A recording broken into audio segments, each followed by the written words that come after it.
ito ay rated SPG, striktong patnubay at gabay ng magulang ang kailangan. Isang mapagpalang araw mga kapamilya and welcome back. Tuluyan na ngang natauhan si Mando at ngayon ay hindi na siya magiging sunod-sunurang kay Rigor at gagawin niya na ang tama. Kaya naman kinausap na si Punggay at sinabi ni Mando na mapagkakatiwalaan siya at hindi niya pababayaan ang kanyang inaanak lalo pat lumabas na ang hatol ng NEC na si Tanggol ang totoong nanalong mayor. Dagdag pa niya, nagagawin niya ang lahat para proteksyonan si Tanggol sa kahit ano pa mang paraan. Nagpasalamat naman si Punggay at sinabi na sana huwag mapahamak si Tanggol sa gitna ng mga kaguluhang nangyayari.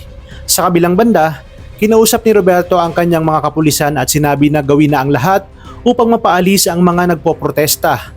Agad namang sumugod ang mga kapulisan sa lugar kung saan nagtitipon sina Tinding at iba pang kaalyado ni Tanggol. Nagkagulo ang paligid at isa-isang hinuli at dinakip. Subukan man nilang lumaban, ngunit wala na silang nagawa laban sa puwersa ng kapulisan at tuluyan silang dinakip at dinala sa presinto. Habang si Rigor naman ay pinatawag na ang kanyang mga tauhan at sinabi ang kanyang plano kung saan gagamitin nga nila ang kapistahan ng Buenaventura upang madakip si Tanggol. Inutos niya na palibutan ang lugar at maghanda upang hindi na makatakas pa si Tanggol at ang kanyang grupo. Sinido nga si Rigor na tapusin na ang laban at siguraduhing mahuhuli na itong si Tanggol sa pagkakataong ito. Habang magkakasama sina Tanggol at Ramon kasama ang kanyang kasamahan ay biglang tumunog ang cellphone ni Enteng. Inakala ni Tanggol na si Aling Mirna ang tumatawag kaya agad niya itong inabot kay Enteng.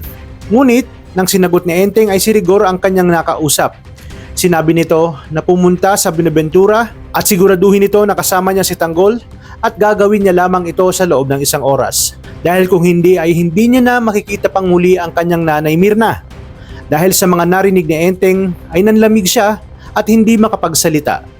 Dahil para sa kanya ay wala na siyang ibang pamimilian kundi sumunod sa mga pinag-uutos ni Rigor. Kaya naman agad silang nagtungo sa Buenaventura upang dalhin ang mga alahas na kanilang nakulimbat. Ngunit nag-aalala si Bulldog at iminungkahi na mas mabuting maiwan muna si Ramon at Tanggol dahil mainit pa ang mata sa kanila ng publiko at kapulisan. Nahalata naman ni Ramon na parang may kakaiba kay Enteng. Bakit nito pinipilit na sumama silang lahat?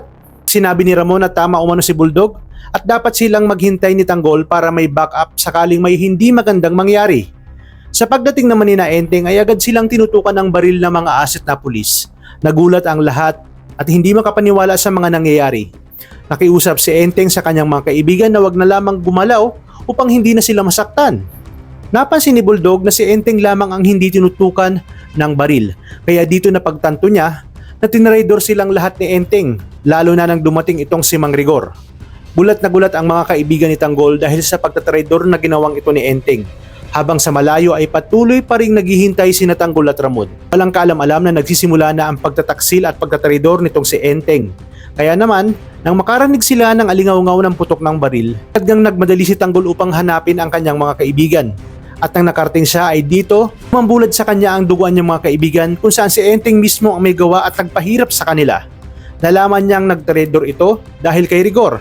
Kaya dito ipapamalas niya ang kanyang pambihirang galing, diskarte at liksi kung papaano mauubos ang mga alagad ni Rigor hanggang si Rigor na lamang ang matira at dito sila muling magtutuos para iparanas ang pinakamapait na paghihiganti sa mortal niyang kaaway na si Rigor.